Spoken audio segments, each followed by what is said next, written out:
예, 기호 1번입니다. 예, 너무 영광스럽네요. 제가 이런 자리에 이렇게 서서 여러분과 부활의 기쁨에 대해서 나누게 되어서 참 좋습니다. 그 봄 기운이 완연하잖아요. 이 만물이 소성하는 이때 부활을 이야기하기 참 좋은 계절이다. 그런 생각을 해봅니다. 고난주간 또는 순환주간과 부활은 사실은 두 개의 사건이 아니죠. 하나의 사건으로 이해해야 합니다. 그래서 원래 십자가와 부활은 항상 붙어 다녀야 맞습니다. 고난주간 겨우 넘겼더니 왜 또 십자가냐라고 반문하실 분이 있을 겁니다. 생명을 낳는 죽음. 십자가는 생명을 낳는 죽음이고 죽음을 이긴 생명이죠. 사실 부활절에 십자가를 이야기해야 하는 이유는 십자가 없는 부활이 없기 때문에 그렇습니다. 십자가의 역설이라면 참 생명을 위한 죽음, 죽음으로 죽음을 이긴다. 조금 곱씹어 봐야 하는 개념이죠. 그렇죠? 십자가와 부활을 동전의 양면과 같이 하나의 개념으로 이해하는 것이 건강합니다. 하나의 접시죠. 앞면과 뒷면이 있다라고 우리가 분석적으로 말할 수는 있겠습니다. 그러나 어느 한 면만 취할 수는 없죠. 그렇죠?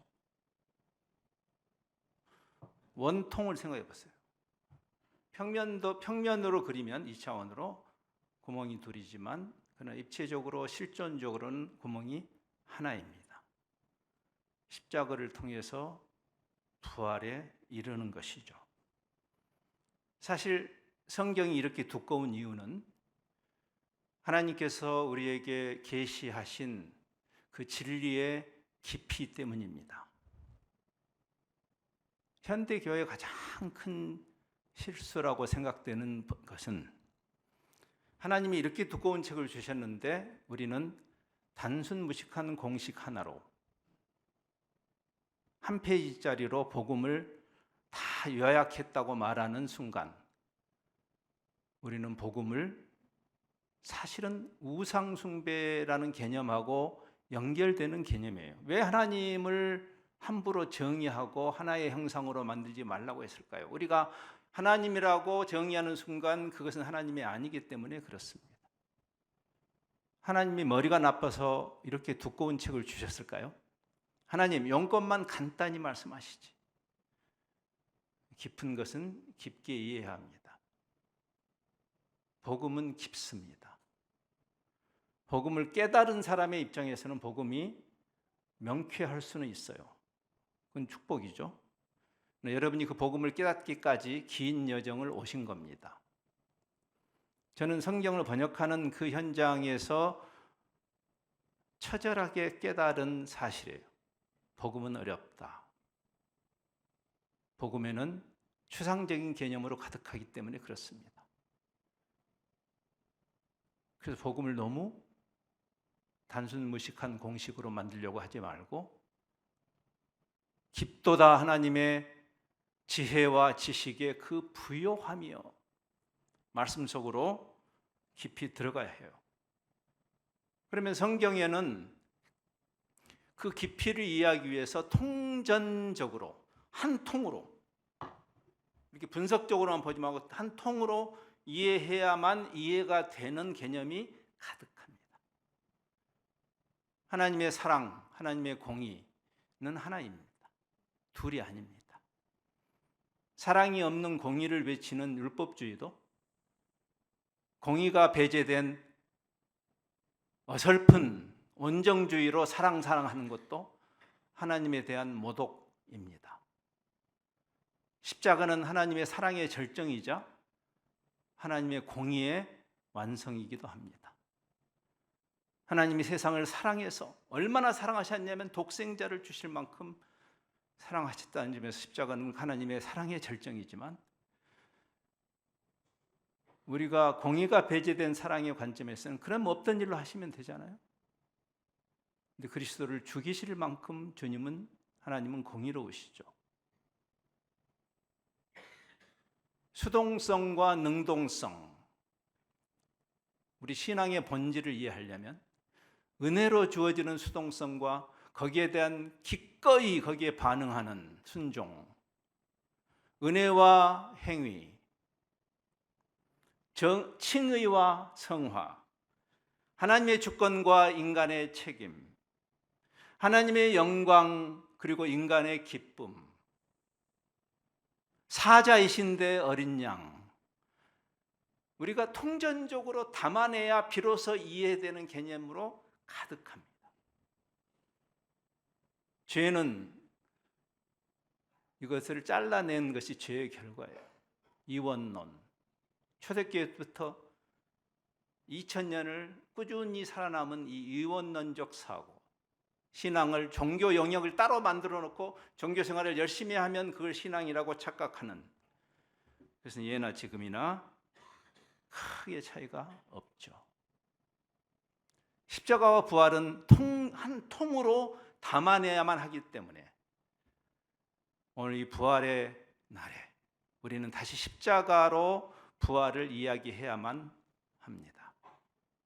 십자가라는 문을 열지 않고는 부활이라는 방으로 들어갈 수 없기 때문에 그렇습니다. 이것은 정민영이라는 사람의 기발한 생각이 아니고 500년 전에 우리 개신교회를 출발시킨 개혁자들이 회복한 신학입니다. 테올로기아 크루시스, 십자가 신학. 우리가 흔히 개혁운동을 1517년 10월 31일 마틴 루터가 그 비텐버그라는 자기가 사역하던 그 사제로서 사역하던 그 교회의 문에 면벌부에 대한 비판, 95개의 비판을 내걸면서 시작되었다라고 말하죠. 예, 그게 하나의 계기가 된 것은 사실이지만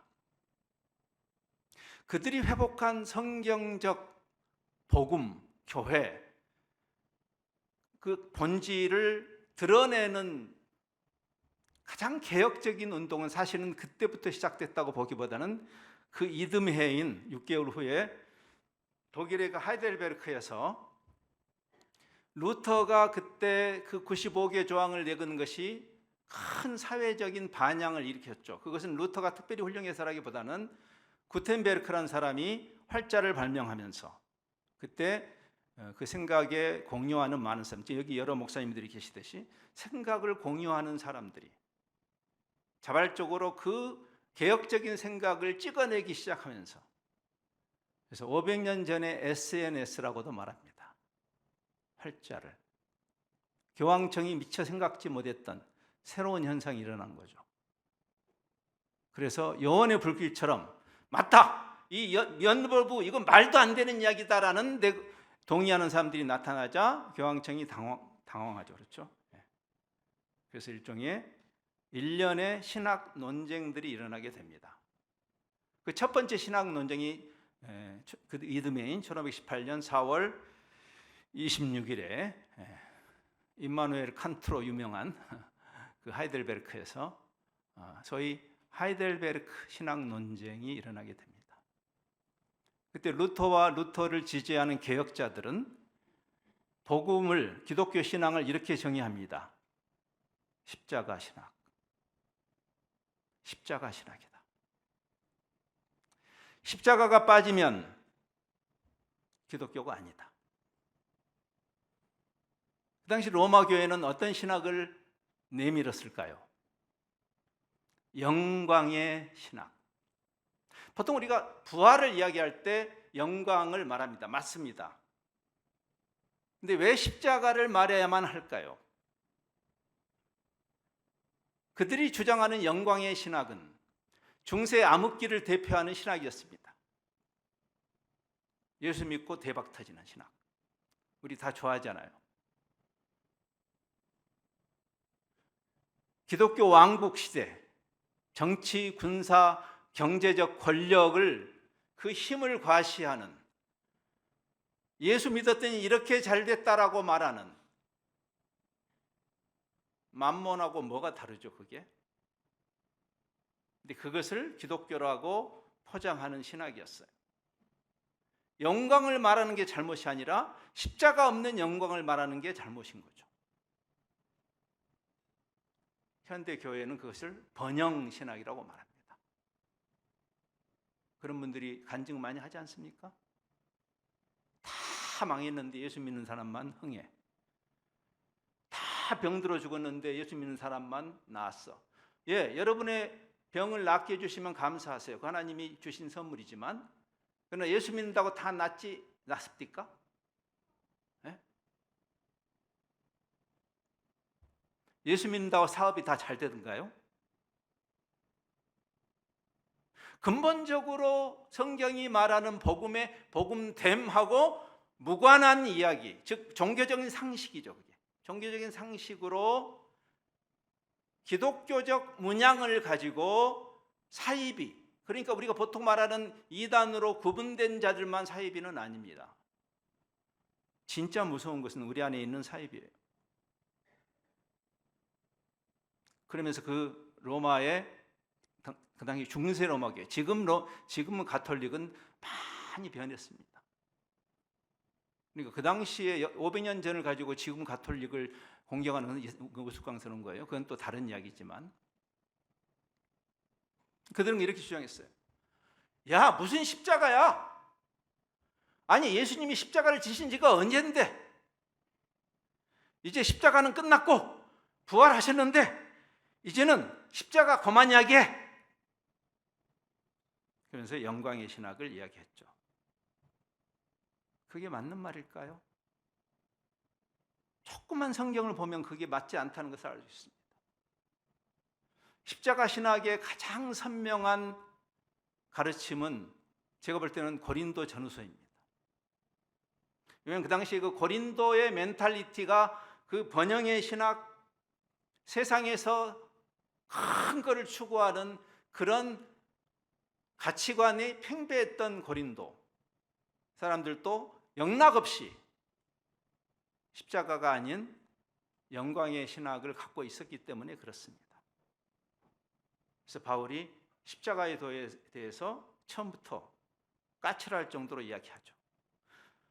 부활 사건이 있은 지 한참 뒤에 쓴 거 아닙니까? 아니, 십자가가 지났고 부활하시는데 왜 부활을 이야기하지 않고 왜 십자가를 쓴 것입니까? 여러분이 만일 그런 반문이 생긴다면 바울에게 하십시오. 한두 구절만 읽을게요. 유대인은 표적을 구하고 헬라인은 지혜를 찾으나 우리는 십자가에 못 박힌 그리스도를 전하니 유대인에게는 거리끼는 것이고 이방인에게는 미련한 것이다. 에게 이런 이야기에서 어떻게 세상이 기독교로 오겠나? 그는 더 나아가서 이렇게까지 말해요. 고린도전서 2장에서는 내가 너희 중에서 예수 그리스도와 그가 십자가에 못 박히신 것 외에는 아무것도 말하지 않기로 작정했다. 결정해야 돼요.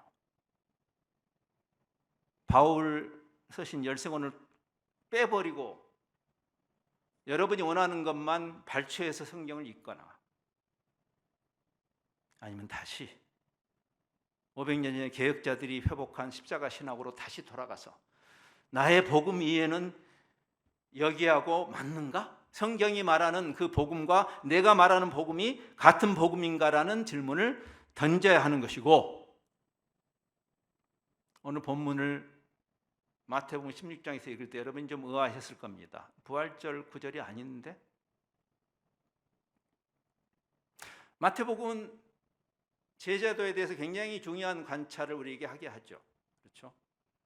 예수님이 공생에 시작하시면서 제자들을 부르시고 제자들을 가르치시죠. 산상수훈이 그 제자도의 핵심이라고 볼 수 있습니다. 그리고 제자들의 깨달음이 점점 깊어지도록 계속 역할 모범을 보이시기도 하고 가르치시기도 하시고, 이 마태복음의 그 제자도를 추적해 보면 결국 맨 마지막 이 대위임령도 제자 삼으라는 명령이죠. 교인 만들라는 명령이 아닙니다. 처음부터 끝까지 제자도에 관한 것이고, 그 제자도의 절정에 오늘 본문이 있습니다. 제자도의 절정에. 오늘 본문 읽기 전에 그 바로 앞구절에 어떤 일이 있었냐면, 그 유명한 종교 여론조사가 있었죠. 가이사랴 빌립보에 가셨을 때 사람들이 나를 뭐 누구라고 하느냐, 뭐 이렇게 말합디다 저렇게 말합디다, 너희는 나를 누구라고 하느냐. 그때 베드로가 정답을 말하죠. 주는 그리스도시요 살아계신 하나님의 아들입니다. 딩동댕동. 대단한 고백이죠. 정확한 고백이죠. 예수님이 극찬하시죠. 그리고 말씀하세요. 그 고백 위에 내 교회를 세우겠다. 여러분은 그 고백 위에 서 있는 사람들이에요. 자, 반제는 본문입니다. 그 고백을 들으시고 비로소 십자가의 도를 이야기하셔요. 그렇죠? 거기에 오늘 읽은 첫 번째 구절 21절에서 비로소, 이때부터 예수께서 비로소. 그럼 우리가 생각할 때 십자가, 그게 하나님의 방식이에요. 여러분, 십자가는 하나님의 방식이에요. 이사야에서 하나님 말씀하시죠. 내 방법은 니네 방법하고 달라. 우리가 성경을 깊이 묵상해야 되는 이유예요. 상식적인 종교인이 되지 말고, 여러분의 상식에 하나님이 내 상식에 맞춰달라고 하나님이 손목 비트는 것을 기도로 하나님 손목 비틀지 말고, 오히려 하나님의 방식이 뭘까? 베드로 정도의 신앙 고백을 여러분도 하실 겁니다. 근데 베드로는 십자가의 도를 이해하지는 못했죠. 예수님에 대해서 정확한 신앙 고백을 했지만 두렵지 않습니까? 우리가 명시적으로 정확한 신론을 고백하면 되는 것인가? 22절에서 베드로는 거의 이래도 되나? 제자가 굉장히 까칠하게 예수님에게 대드는 것이 22절. 예수를 붙들고 예수님이 십자가 이야기니까 예수님 이쪽 왜? 그런 소리. 거의 그 수준이에요. 그리고 항변했다는 책망했단 말이에요. 아니, 이래도 되는 거예요? 결코 일이 일어나지 않을 것입니다. 그럼 이건 베드로만의 문제일까요? 아니면 우리의 문제일까요? 십자가는 회피해야 할 일입니까? 지금 세계에서 가장 큰 교회 목사가 단 한 번도 십자가 주제로 설교하지 않았다고 합니다. 단 한 번도. 십자가는 피해야 할, 또는 차마 피할 수는 없지만 그러나 됐으면 간단하게 언급하고 빨리 지나가야 할 애물단지입니까? 십자가가. 여러분은 어떻습니까? 그때 예수님께서 방금 전에 베드로 생애 가장 큰 칭찬을 받았어요. 베드로가. 근데 그 순간에 가장 심각한 책망을 받죠. 예? 열탕에서 냉탕으로. 사탄아! 예수님 해도 너무하셨죠? 예수님, 물론 제가 잘못했던 거 알겠는데 그렇게까지 하실 거 있어요, 예수님? 네 뒤로 물러나라. 그러면서 이렇게 말해요. 예수님께서 두 가지를 대조하시죠. 네가 하나님의 일, 제가 십자가는 하나님의 방식이라고 이야기했어요. 그래서 지금도 현대교회도 이해를 못하는 것 같습니다. 제가 볼 때. 저도 가끔 저에게 물어봐요. 너는 정말 십자가를 이해했냐? 하나님의 일을 생각지 않고 사람의 일, 사람이 판단하는 거예요. 하나님은 어떤 분이어야 하고 기독교는 어떤 종교여야 하고 우리가 열심히 심지어 오늘 주일 저녁에도 나왔잖아요. 여러분. 여러분 혹시 나오실 때 하나님께 그런 기도 안 했어요? 하나님 보셨죠? 황송하시죠?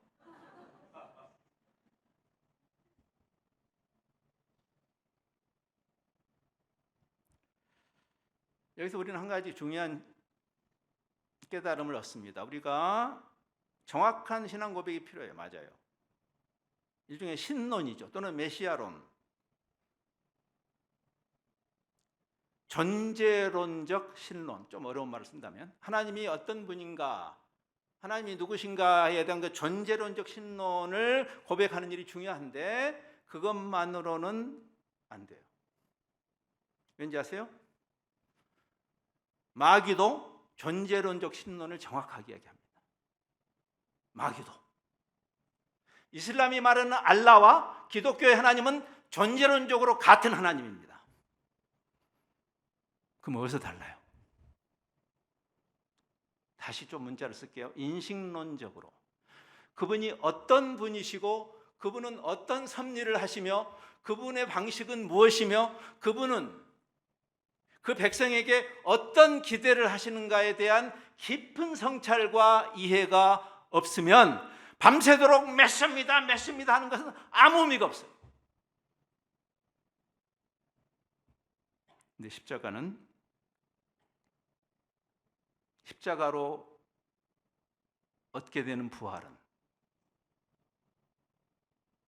그리스도의 방식이고 그분에게 붙은 그분의 몸된 교회의 방식이에요.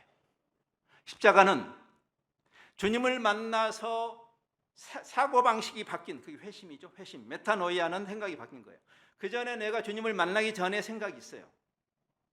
종교적인 상식이 있죠. 그게 바로 바리새인의 누룩이라고 앞에 6절에서 예수님이 말씀해요. 바리새인의 누룩을 조심하라. 또는 아까 이야기했잖아요. 힘센 예수를 만나면 만사형통일 거야. 그게 사두개인의 누룩이에요. 마가복음에서는 그것을 헤롯의 누룩이라고 그러죠. 헤롯. 정치와 결탁하는 기득권에 편승하는 기독교. 슬픈 일이에요. 기득권에 편승하는 순간 선지자적인 역할을 못하죠. 십자가는 세상의 그 방식, 바리새인의 누룩이나 사두개인의 누룩과 다른, 즉 사람의 생각과 다른 하나님의 방식인데 그 회심한 자들의 세상과 구별된, 거룩이란 말은 구별이라는 뜻입니다. 구별된 사고 체계, 우리의 인식 체계, 우리가 이제 생각을 십자가적으로 하게 되는 거예요. 그게 회심이에요. 메타노이아. 그리고 우리의 삶의 방식이 되는 거예요. 그게 안 바뀌는데 내가 이거 이선행 저선행 해야지 하는 그런 공로주의가 아니라 근원적으로 생각이 바뀌는 거죠. 여러분, 우리가 회심의 경험을 하잖아요. 인간관계, 종교를 떠나서라도 여러분이 사랑에 빠지면 회심의 경험을 합니다. 예를 들어서 그런 겁니다. 사랑하기 전에는 자기중심적이던 사람이 사랑에 빠지면 어떻게 돼요? 뭐가 씌죠. 자기가 사랑하는 대상을 위해서 뭐든지 하고 싶어요. 사랑에 빠지지 않은 사람이 보면 힘든 일을 자기는 기쁘게 하죠. 이거는 그 사랑이라는 그 메타노이아가 일어나기 전에는 불가능한 일이에요.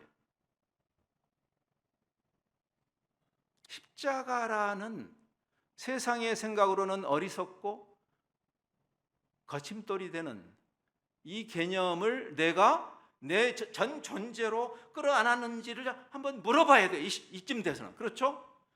베드로처럼 대단한 신앙 고백을 해도 사탄아! 두려운 일 아닙니까? 바울이 그래서 이거를 또 다른, 예수님은 여기서 하나님의 일, 사람의 일 이렇게 말씀했고, 바울은 바울 서신에서는 자기 나름대로의 메타포를 쓰죠. 그렇죠? 그게 그 고린도전서 2장과 3장에서 소위 열심히 교회를 나와도 여전히 육에 속한 자가 있고 신령한 자가 있다 할 때 그 육에 속한 자와 신령한 자라는 대조가 그거예요. 십자가를 받지 못하는, 왜? 지금 그걸 설명하는 문맥이 십자가의 도를 설명하는 문맥이기 때문에. 십자가의 도를 끌어안지 못하는, 그 사람에게는 딱딱한 음식을 줄 수가 없어요. 슬픈 일이죠. 평생 교회를 다녔는데, 평생.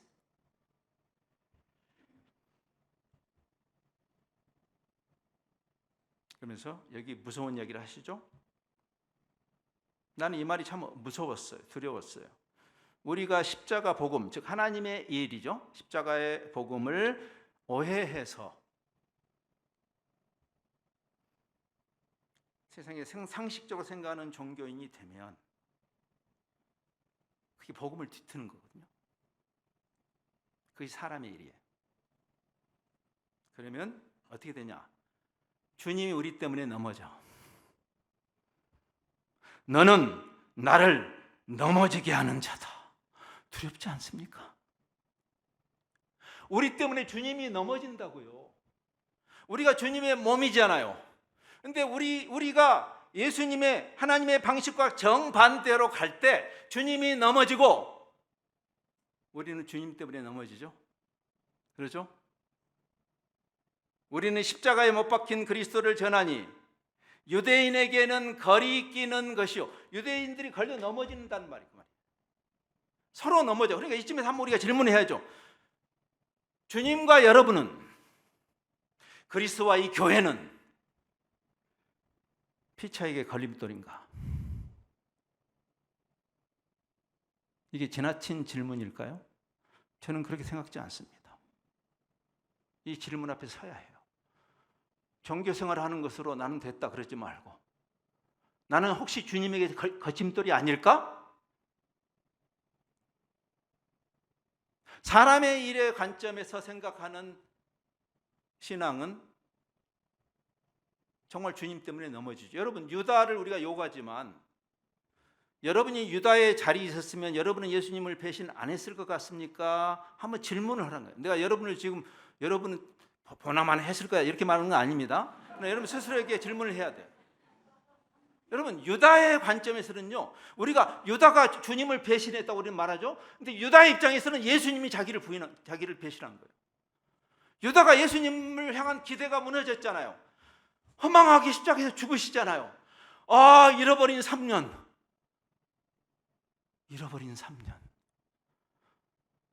여러분이 일상생활 하시면서 가끔 하나님께 실망하지 않습니까? 가끔 주님께 배신감 느끼지 않습니까?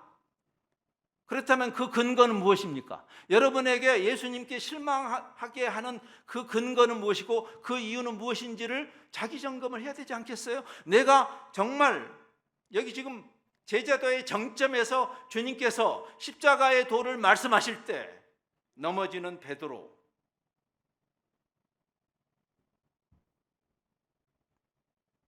그래서 바울은 말하죠. 고린도서에 그는 계속 십자가의 도를 말하면서 이렇게 말해요. 자기가 사역자로서, 여기 사역자님들이 계시니까 이걸 제가 첨언합니다. 십자가의 도를 설명하면서 이렇게 말해요. 고린도후서 4장 2절에서 내가 하나님의 말씀을 혼잡하게 하지 않았다, 뒤틀지 않았단 말이죠. 어려운 말이에요. 불편한 진실이잖아요. 십자가라는 건 불편한 진실인데 우리 성도들이 너무 불편하지 않을까? 조엘 오스틴처럼 십자가 다 빼자. 예수 믿으면 좋아요. 잘 되는 나 이렇게 하면 좋아하잖아. 좋아하는 좋은 이야기 많은데 왜 하필이면 십자가를 이야기해라고 하면서 실제로 그 복음의 핵심에 있는 십자가를 뒤틀지 않았다는 말이에요. 그래서 각 사람의 양심에 대해서 스스로를 추천하노라. 여기 세 번역은 우리 자신을 모든 사람에게, 내가 사역자로서 모든 사람에게 우리 자신을 떳떳하게 내세웁니다 라고 잘 번역했어요. 여기 세 번역은. 저는 목사님들에게 이 질문을 던지는 거예요. 여러분들은 떳떳하십니까? 여러분이 섬기는 지역교회 성도들에게 여러분은 떳떳하십니까? 십자가를 있는 그대로 보듬고 드러내십니까? 인기가 떨어져도, 그것 때문에 많은 사람들이 더 이상 이 교회에 못 나오겠다고 해도 그래도 십자가를 말씀하시겠습니까? 예. 예수님도요, 인기 짱일 때 십자가 이야기했다가 다 도망갔잖아요. 오병이어 사건. 예? 빵을 준다니까 다 좋아해. 예? 저도 좋아해. 빵 준다면. 예?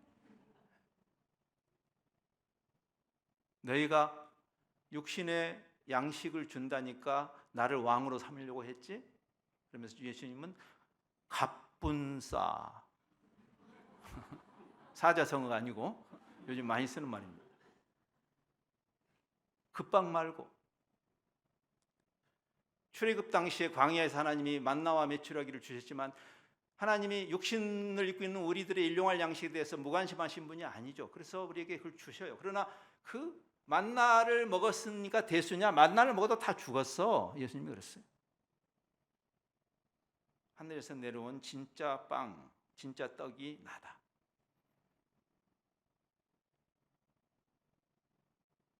이게 멍미? 다 가버리죠.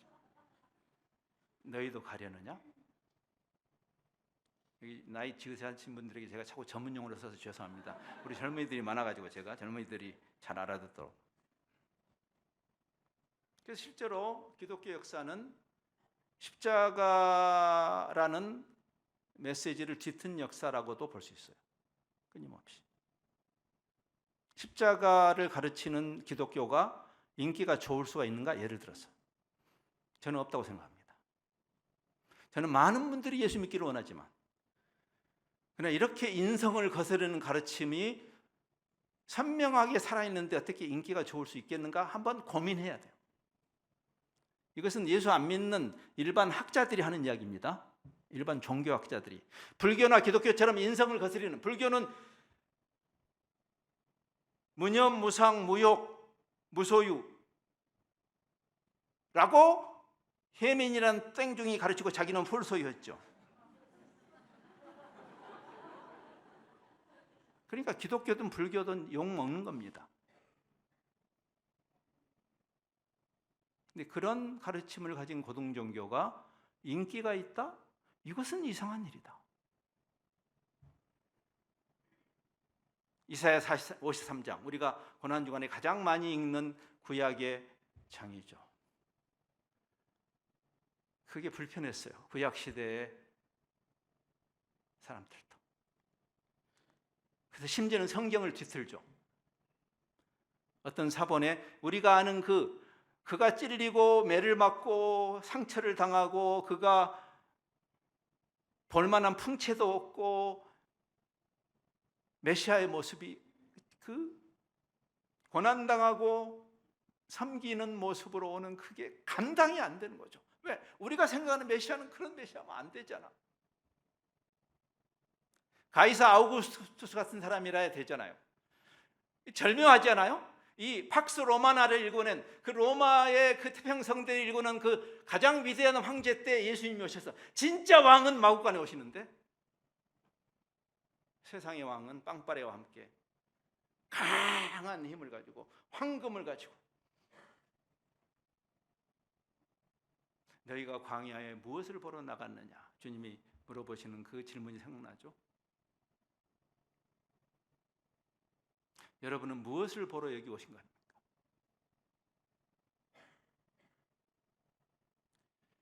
사람의 일과 하나님의 일.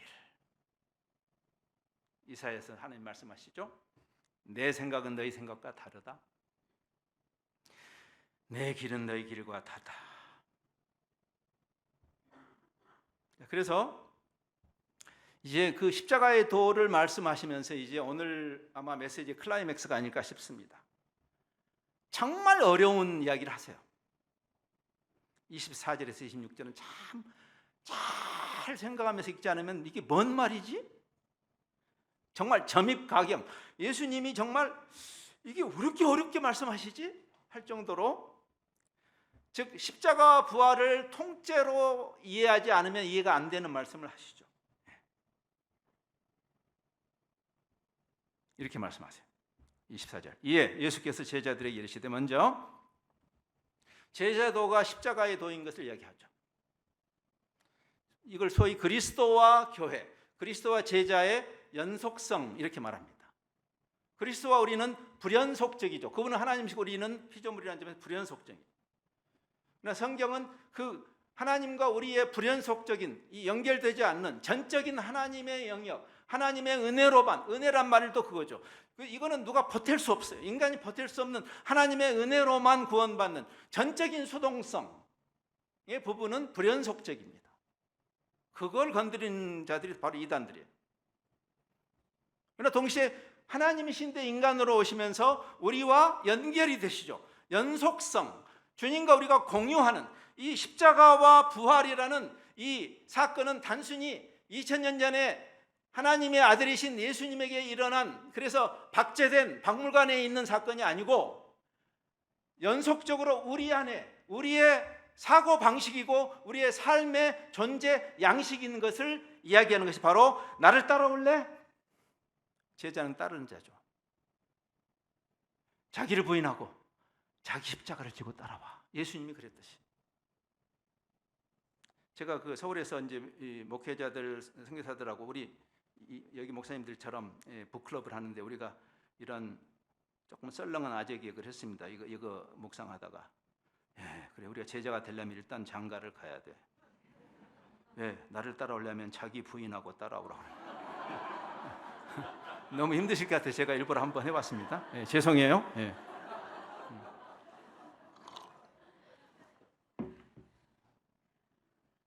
하나님이신데 하나님의 그 특권을 스스로 비우셨죠. 빌립보서 2장에 나온 것처럼 자기를 비우심. 우리가 섬긴다는 것은 자기의 대가 지불이 없이 섬길 수 있는 것은 하나도 없어요. 자식을 사랑하는, 자식을 섬기는 것도요, 또는 부모를 섬기는 마찬가지죠. 자기의 권리를 내려놓음이 없이 어떻게 섬길 수 있어요? 이 세상에 권리를 내려놓음이 없이 섬길 수 있는 것은 하나도 없어요. 권리를 내놓지 않았다면 그는 립 서비스죠. 그렇죠? 세상을 섬기도록 주님이 섬기러 오신 거죠. 자기를 내려놓음, 그리고 자기 십자가를 지고 가는 회심한 가치. 십자가는 회심을 통하지 않은 사람에게 억지 춘향으로 맡길 수 있는 것이 아니죠. 제가 그 이야기 했잖아요. 사랑에 빠지면 회심의 경험과 비슷하다고. 하나님이 우리를 하나님의 형상으로 만들어 사랑의 대상으로 삼으시니 그분이 자기를 던지시잖아요. 사랑하시니까. 우리가 그분에게 우리를 던지는 것이 사랑이 아닌 어떤 동인으로도 그렇게 하면 안 되죠. 사랑이 아닌 동인으로 하면 그것은 율법주의가 되는 것이에요. 그 순간에. 겉으로는 똑같은 사건처럼 보여도. 근데 사랑의 논리로 가면 어떻게 되죠? 그게 힘들지 않아요. 아까 우리 박 목사님이 저를 등산을 많이 한다고, 전 등산 많이 합니다. 오늘 여기 오면서도 제가 10,000보쯤 걸으려고 미리 버스 정류장 내려서 왔는데 세보니까 8,000보밖에 안 걸었더라고요. 등산에 저는 회심을 했어요. 등산하기 전에는, 등산에 회심하기 전에는 산을 왜 올라가지? 내려올걸? 근데 지금은 달라요. 그럼 제가 등산을 좋아하는데, 그러면 지금 회심을 했으니까 등산을 산에 올라갈 때 힘들지 않은가? 힘들어요. 제가 회심하기 전이나 등산에 회심한 후에도 산에 가면 힘들어요. 막 근육이 터질 것 같아요. 이렇게 예를 들어서 중머리째, 그다음 중머리째에서 상봉 올라가는 거예요. 무등산. 수도 없이 제가 올라갔던 산이죠. 저 산은. 그렇죠? 근데 똑같이 힘들어. 근데 생각이 바뀌었어. 그 힘든 것도 즐거워. 이걸 알란가 몰라요.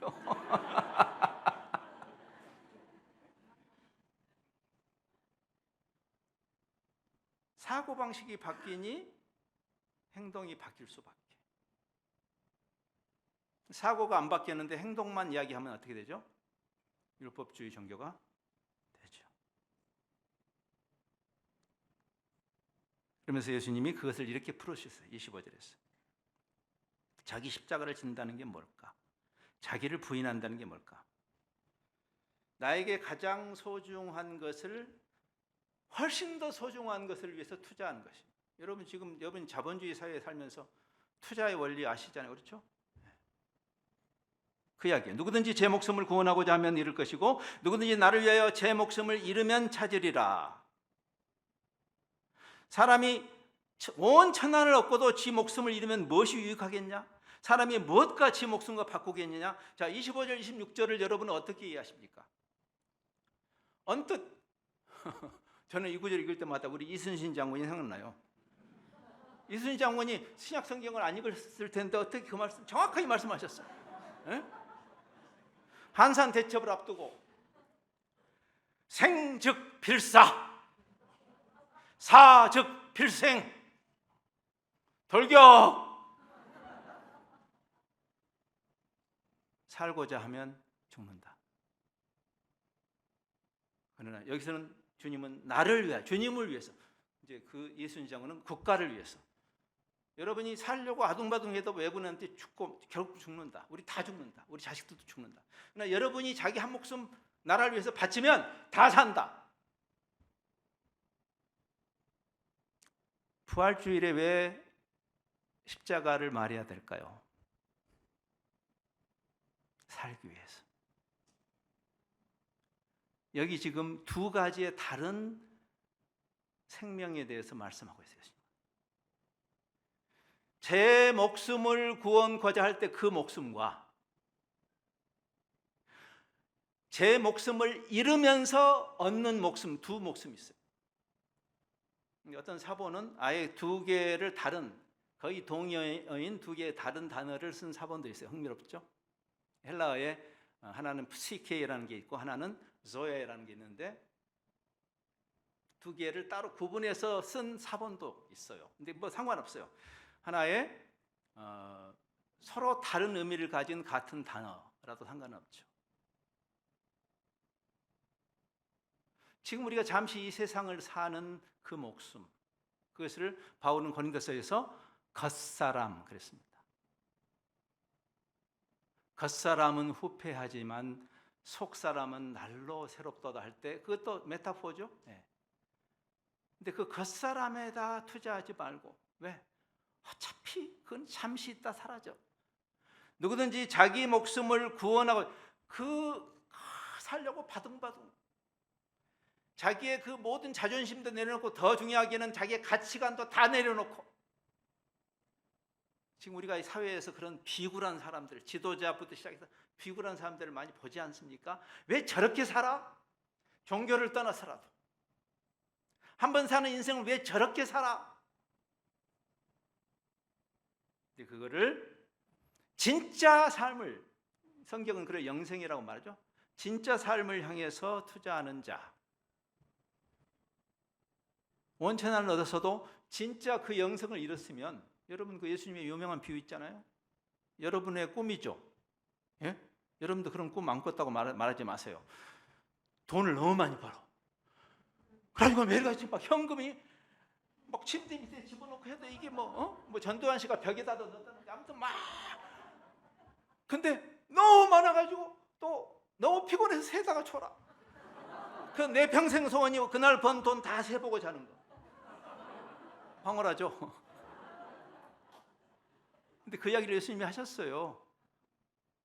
양곡이 너무 많아가지고 창고를 막 치워. 신나가지고. 근데 오늘 저녁에 네 목숨을 내가 가져갈 텐데 그 많은 재물이 이 어리석은 사람, 가치관의 이슈예요. 이 회심이라는 것은 가치관이 바뀐 거예요. 가치관이. 세상에서 추구하던 것을 예수님 덕분에 더 많이 받는 것이 기독교 아닙니다. 다른 가치예요. 다른 가치.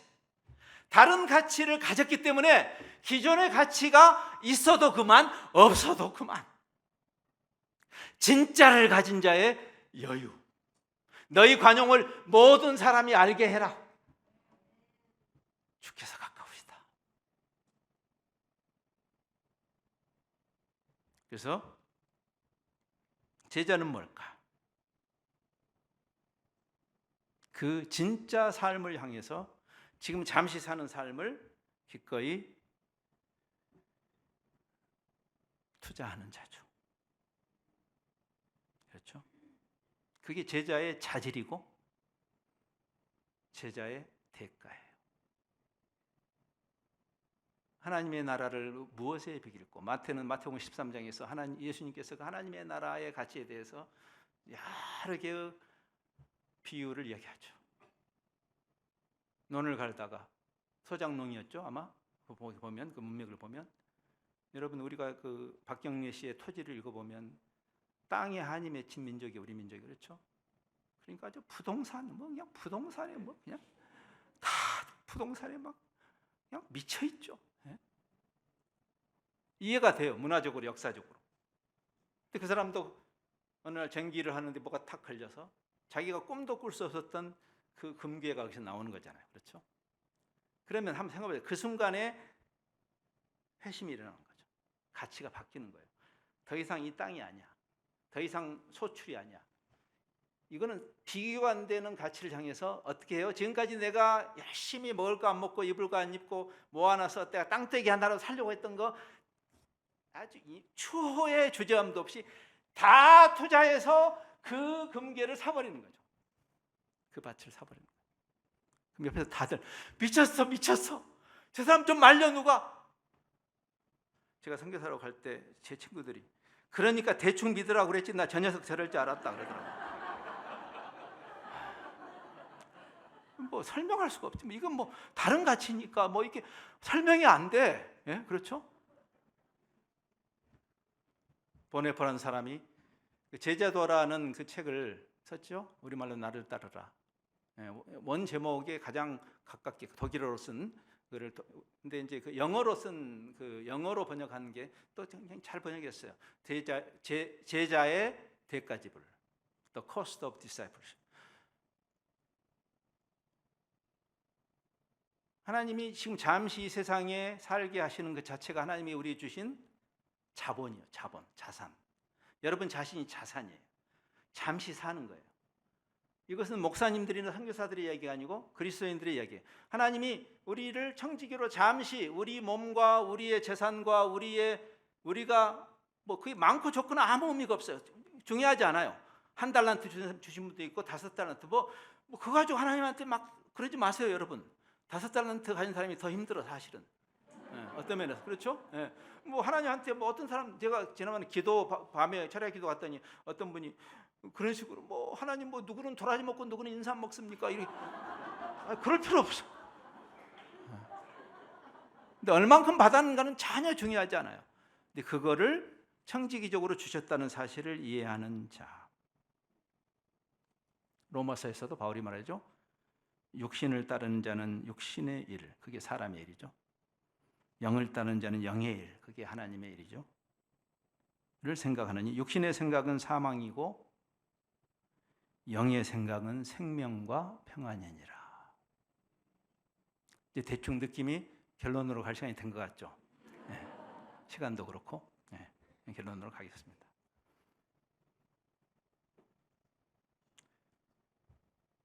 부활을 따로 떼서 이야기할 수도 있어요. 물론 십자가를 이해한 사람에게는, 십자가를 이해하지 않은 사람에게는 부활만 이야기하는 것은 저는 두렵습니다. 미라를 생각해 봤어요. 죽음으로 많은 생명이 살아나는. 그래서 우리는 십자가 없는 부활, 즉 십자가 없는 영광, 회개 없는 구원, 진리 없는 축복, 공의 없는 사랑, 과거를 덮고 미래로 나아가자고 그런 것은 없어요, 여러분. 구약에 가장 많이 쓰는 동사가 뭔지 아세요? 기억하라. 자카르, 기억하라. 우리가 어떤 존재였는지 기억해라. 여러분, 힘들지만 그 차디찬 겨울이 없이 어떻게 이렇게 아름다운 봄이 가능해요? 겨울이 없으면 이렇게 아름다운 봄은 불가능해요. 다 죽어야 진짜가 사는 것입니다. 개혁자들이 그걸 이해했던 거죠. 아리스토 메크라스라는 분이 십자가는, 개혁자들이 그렇게 이해했대요. 십자가는 영광으로 들어가는 유일한 문이다. 영광 원하시죠? 네. 십자가의 문을 열고 영광으로 들어가시죠. 여러분 부활장에서 고린도서 15장 부활장에서 바울이 그 유명한 이야기를 하죠. 왜 하필 부활장에서 나는 날마다 죽노라. 나는 날마다 죽는다. 왜? 살기 위해서. 나를 기꺼이 드림으로 진정한 생명. 개혁자 루터는 이렇게 말했어요. 신약성경에 기록된 그 헬라 말에 그리스도인이란 말이 크리스티아노스라는 말인데, 크리스티아노스라는 단어를 그대로 라틴어로 옮긴 거의 크리스티아누스입니다. 기독교인. 근데 그는 크리스티아누스는 약간 말장난한 거예요. 크리스티아누스는 크루시아누스다 그랬어요. 십자가를 지는 자다. 매일같이 십자가를 지고 그 영광의 방으로 들어가는 그 삶을 사는 자. 그러니까 결론은 이것이어야 될 거예요. 여러분은 어떤 질의 삶을 사는지. 제가 좀 난해한 27, 28절을 조금 이렇게 설명을 하려고 하다 보니까 시간이 많이 가서 그렇게 안 하랍니다. 그것은 이제 나중에 목사님들의 몫으로, 쉬운 것은 제가 하고 어려운 것은 목사님들께 제가 넘겨가겠습니다만은, 그 이미 시작된 새 생명과 완성될 그 결말을 우리 사이에 우리가 살고 있죠. 그렇죠? 그럼 부활도 결국 우리가 나중에 예수님이 재림해서 부활을 하는 것은 아닙니다. 왜냐하면 그 예수님이, 이미 부활하신 예수님이 지금 우리가 그 예수님께 접붙임을 받았기 때문에, 우리는 그 부활하신 예수님과 연합해서 살고 있기 때문에 그렇습니다. 포도나무에 우리는 붙어 있기 때문에, 포도나무의 가지가 붙는 순간 바로 포도나무로 변하지는 않지만, 그러나 필연적으로 그 포도나무에서 흘러나오는 그 수액을 통해서 필연적으로 포도나무를 닮아갈 것입니다. 완성을 향해서, 우리는 그리스도의 장성한 분량을 향해서 가고 있는, 그러나 지금 이미 그 부활, 사실 예수님은 육신으로 오셔서 지금도 육신으로 부활하셨고 육신으로 재림하신다고 약속해요. 그러면 예수님이 지금 육신으로 계시는 거죠. 지금 예수님이. 그러면 우리 인간의 시공간 관점으로서는 이해가 다른데, 그럼 어디 계시지? 저기 어디 뭐 스페이스쉽에 계신가? 예수님이 육신으로 부활하셔서 지금 어디 계시지? 여기 계신 거예요. 그리스도의 몸으로. 그 부활은 현존하는 미래예요. 그래서 우리가 지금 부활의 그 퀄리티의 삶을 우리가 사는데 실패한다면, 그냥 종교꾼이 돼서 예수 믿어요, 좋아요, 이렇게 하고 안 돼요. 여러분이 그 부활을 살고 있는데 세상이 그것을 봐야 해요. 그것이 바로 제자의 자격이에요. 그 대화 생각나시죠? 나사로가 죽었을 때 예수님이 가서 나사로를 살리시기 전에 그 마르다가 너무 막 예수님이 야속했죠. 조금 일찍 오시지. 아니야. 그러니까 살아날 거야. 그러니까 마르다가 뭐라고 그랬어요? 종말적 부활만. 뭐 그거 누가 모릅니까? 나중에 뭐 다 완성됐을 때 그때 다 일어날 줄 압니다. 그러니까 아니야. 내가 부활이고 생명이야. 나를 믿는 자는 죽어도 살아. 지금 사는 거예요. 지금. 여러분 한번 생각해 보세요. 나사로를 왜 살리셨을까요? 나사로의 겉사람을 살리는데 방점이 있었을까요? 여러분 잘 생각해 보면요, 나사로를 살리시는 것은 조금 이상한 사건이에요. 다시 죽잖아요. 2번 죽이네 예수님이 나사로를. 2차 가해를 하신 거예요? 지금 그 사건 속에서 예수님이 마르다와의 대화를 통해서 뭘 이야기하시는 거예요? 여러분이 예수님에게 붙어서 기꺼이 예수님의 그 방식, 십자가를 통해서 들어가는 부활을 살아내는 자들, 이 절망하는 세상이 이 사람들을 보면 소망을 발견하지 않겠어요? 부활절의 진정한 의미는 그게 아닐까요? 박물관에 박제된 그 부활 말고 여러분 안에 살아 역동적으로 움직이는, 이 세상이 이해할 수도 없고 이 세상이 감당할 수도 없는 사람들, 뭐 종교 중독자들 말고 사랑과 공의의 하나님을 닮아내는, 회심한 가치에 부합한 그 성령의 열매의 그 성품적 열매가 드러나는, 세상과 똑같이 힘든데 그러나 그 세상을 향해서 기꺼이 섬기는 그런 자들을 통해서 한 가지 인용하고 끝낼게요. 제가 최근에 다시 C.S. 루이스의 글들을 읽고 있습니다. 참 훌륭한 선배. 근데 이게 딱 들어왔어요, 저한테. 제가 그 읽을게요. 그는 이렇게 말했어요. 만물의 마지막에 이제 우리가 그토록 사모하는 예수님의 재림 그리고 모든 것이 완성될 그때 심판대 앞에서 복받은 자들은 여러분들이겠죠? 이렇게 말할 거대. 우리는 이렇게 완성된 하나님의 나라에 왔지만 사실 이미 저 세상에 있을 때도 하늘나라가 아닌 어느 곳에도 산 적이 없습니다. 여러분이 지금 천국을 살아야 됩니다. 그리고 버림받은 자들은 지금 지옥불에 들어가는 게 아니라 이미 헬 조선 그건 아니에요. 우리는 항상 지옥을 살았습니다.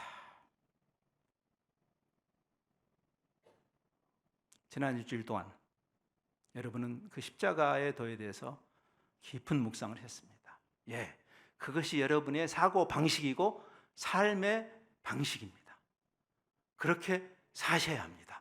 잠시 사는 삶을 허탄한 가치에 낭비하지 말고 그리스도가 그리하셨던 것처럼 그분이 기꺼이 십자가를 지시고 그리고 진정한 삶, 영생을 첫 열매가 되셔서 우리에게 N번째 열매로 우리에게 선물로 주신 그 선물을 누리고 나누는 그런 제자의 삶, 그런 삶을 통해서 여러분이 있었기 때문에 많은 사람들이 그 축복에 동참하게 되는 그런 신나는 순례의 여정을 잘 가시기를 바랍니다. 기도하겠습니다. 주님, 누구든지 나를 따라올래? 그러면 자기를 부인해 자기 권리를 능동적으로 내려놔 억지 춘향 말고 기꺼이 자기 십자가를 지고 나를 따를 것이니라. 신자유주의적인 극한적인 각자 도생의 세상을 사는 우리가 이보다 더 큰 반전의 역설적 메시지가 가능할 것인지, 우리가 그 메시지가 돼야 한다고 주님께서 말씀하십니다. 예, 십자가를 붙들고 매일을 그 부활의 방으로 들어가서 그 진짜 영생을 살아내는 그러한 존재로 우리 지역사회와 우리의 직장과 우리가 처한 모든 곳에서 제자로 탁월한 복음의 증인으로 살아내는 여기 모인 모든 성도들과 그리고 함께하는 여러 신앙 공동체들 되도록 이번 고난 주간과 부활을 통해서